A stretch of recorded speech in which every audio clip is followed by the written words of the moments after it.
Yes, there he is. I guess you have some housekeeping questions today. Just throwing it out there. Might be some housekeeping questions. Housekeeping, So, you say. I just don't.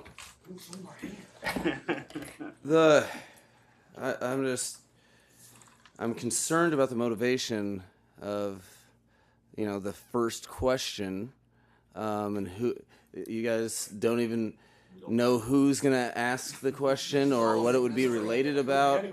So maybe I guess should I ask the question or direct the conversation? No. That would be fun. Go ahead. What's your question to yourselves? Very disapproves. Do I really look that short in person? The answer is Compared to whom? Compared to me? exactly. Okay. Well, as far as your question, my response would be no, not really. As far as my question goes, what are you comfortable sharing with regard to why we haven't seen Jalen Waddle and Berrios this week? And could their absence be a question of days or weeks? Well, I mean, the answer is obvious. It's to, provide you with a solid question. Good? No. The minor stuff.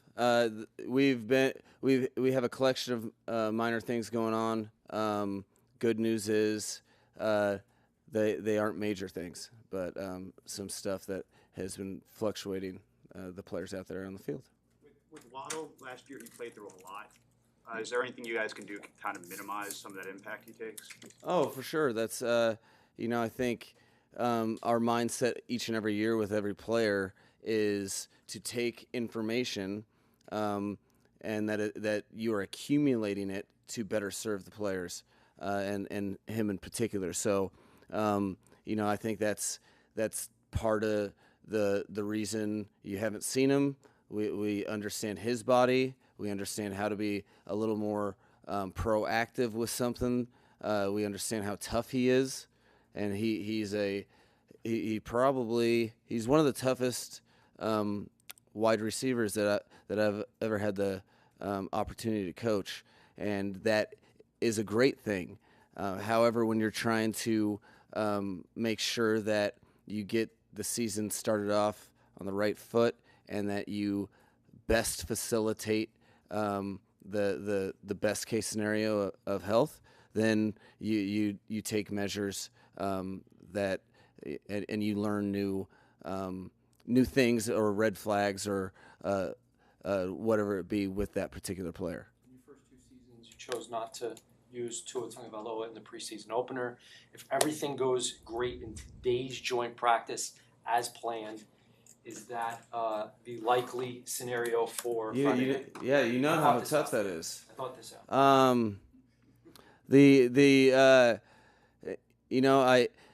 I think the way that I really look at today and the value of it, I think you understand. Our procedure has always been that we collect all the data, fit the needs to the player, and establish how we want to approach those preseason games. We're doing that tomorrow as a staff. I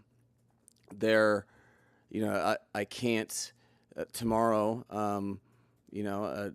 At my press conference, right? Do I have one? Oh. But I do not want to get ahead of myself with all the guys because we have to, I take that serious in terms of making sure that, we are getting each and every player to fit their needs and where their game's at. Do I expect from past scenarios that you're going to be surprised with as you'd put it would be a deviation from the last 2 years. I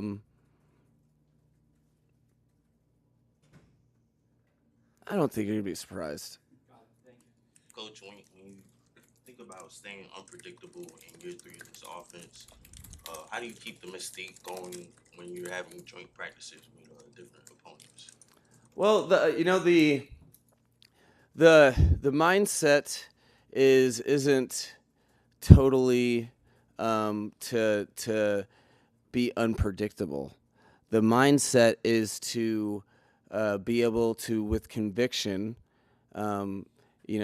make a defense or an offense really, as an offense, defend the whole field, and as a defense, compress the field. And within that, you're trying to assert something and then force the opponent to stop that.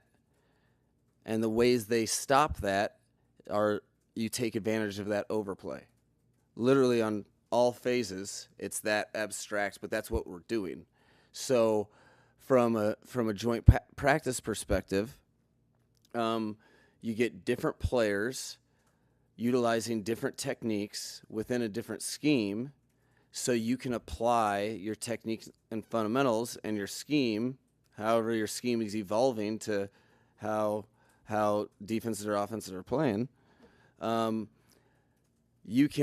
It's a great opportunity. You have to, there is a competitive advantage when you're finding new tools schematically that you don't want your opponents to totally be able to dive into, and what those are and how big of a piece they are.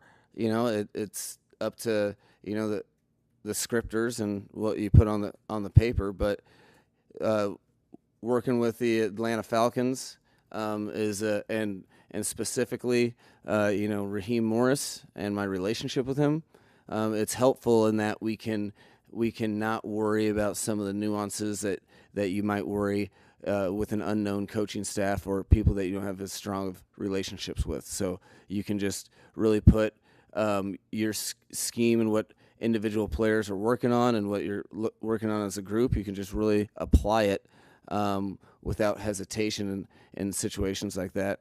And that's kind of really the way we utilize this opportunity. Both teams. In talking to Raheem, it's a really cool opportunity to solve problems that you can take out of all your list of problems that you have to solve during the season.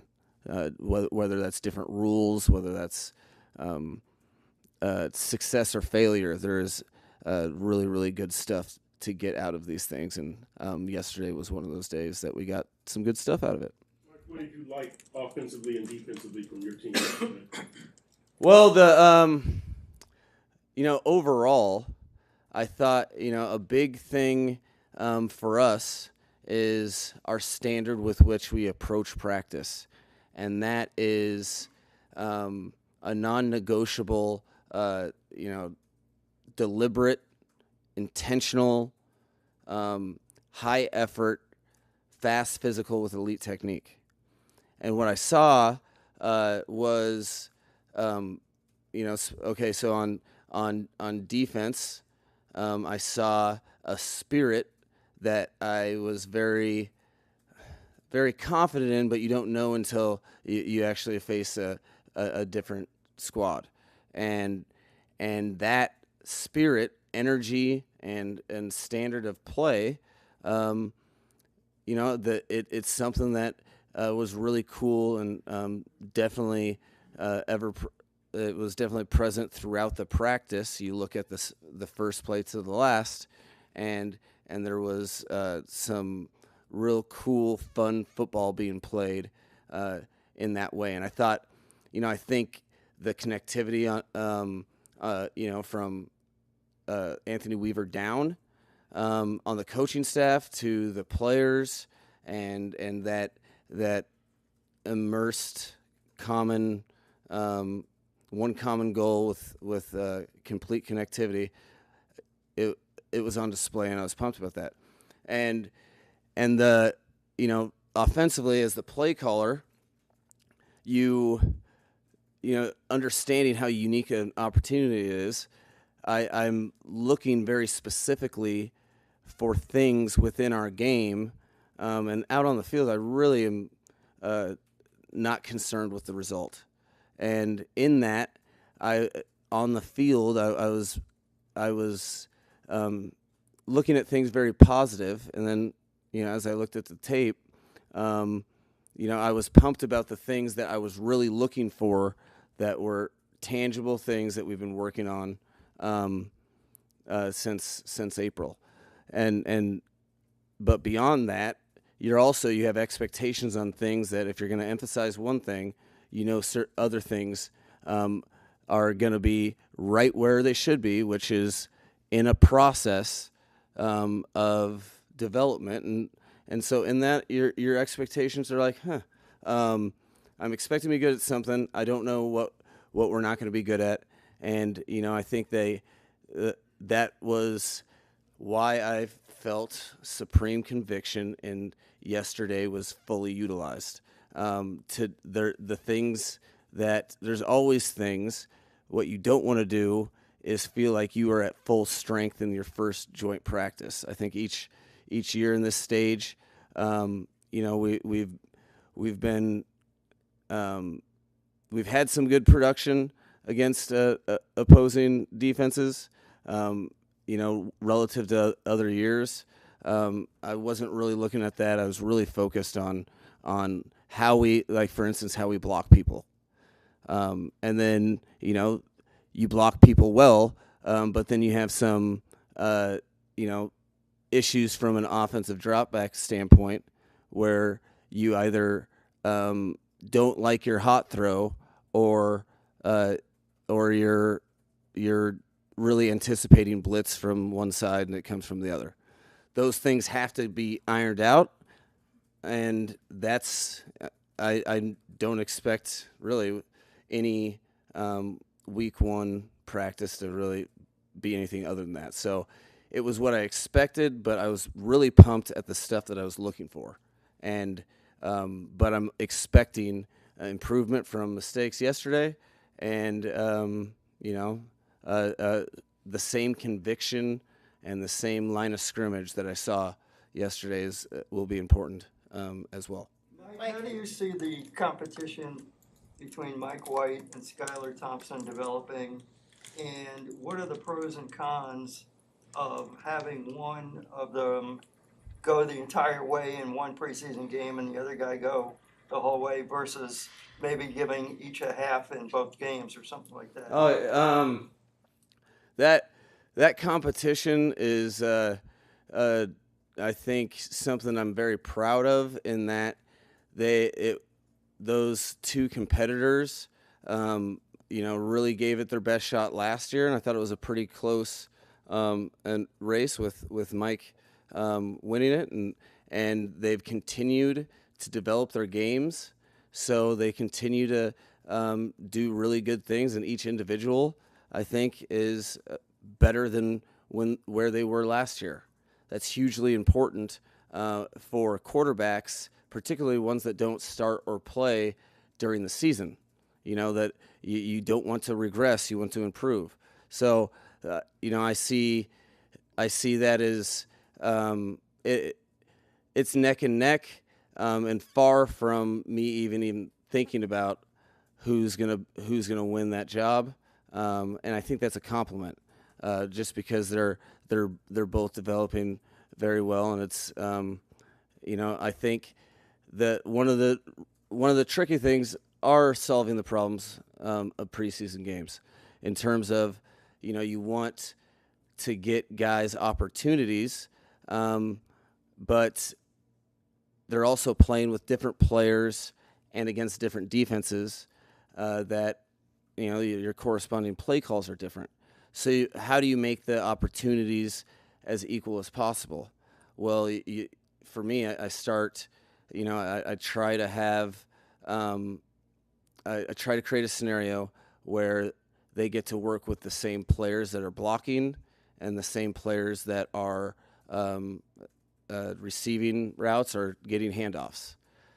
That's a little tricky, because you can't just play. There's a lot of position battles that need to be settled outside the quarterback position.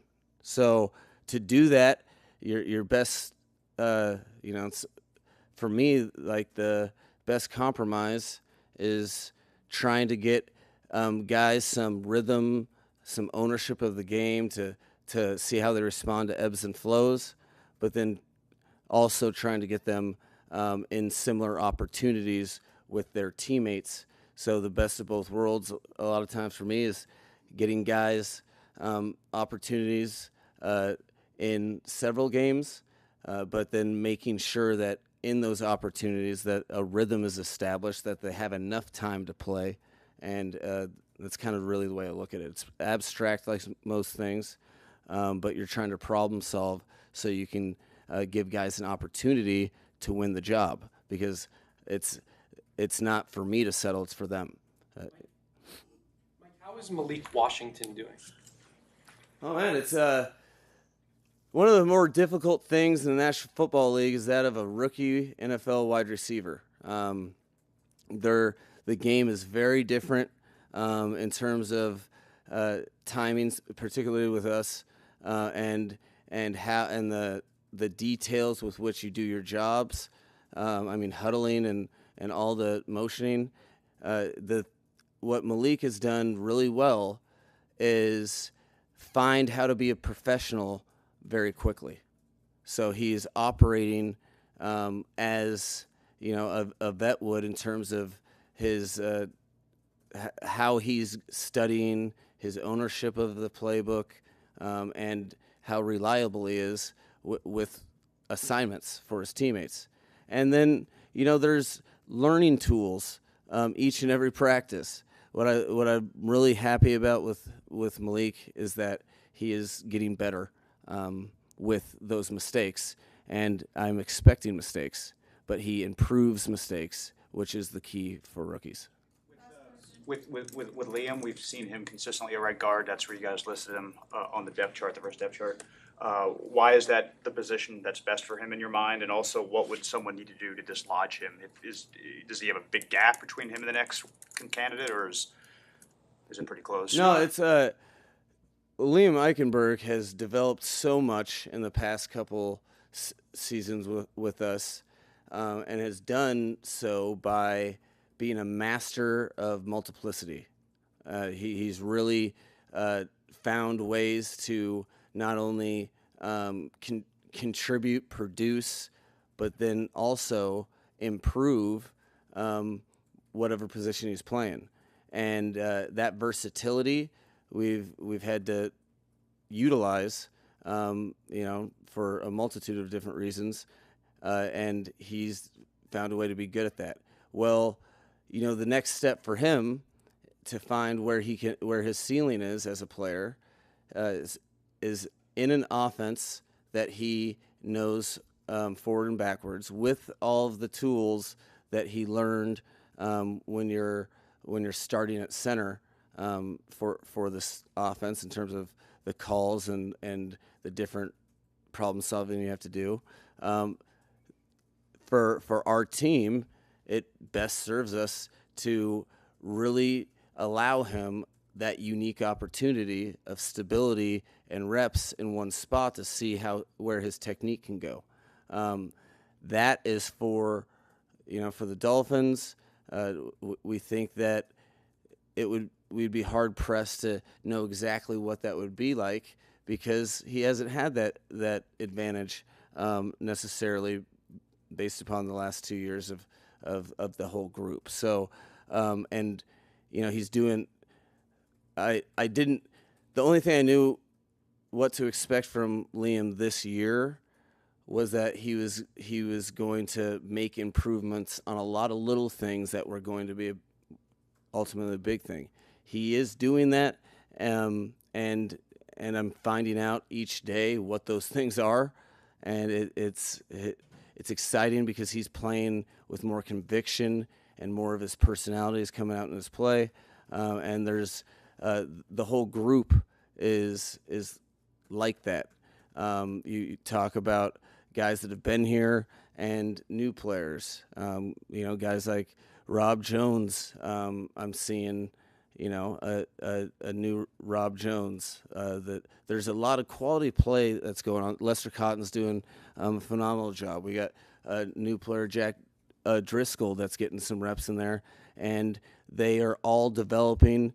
Guys develop at different speeds, but over the course of a month, you start to get an idea of what's our best group, and Liam being right guard is best served for him in the group right now, but guys are pushing, and that competition is what's making our practice as a high intensity as it has been, is because guys are competing for everything, and everything on this team with the quality of roster has to be earned. All right. Thank you, Mike.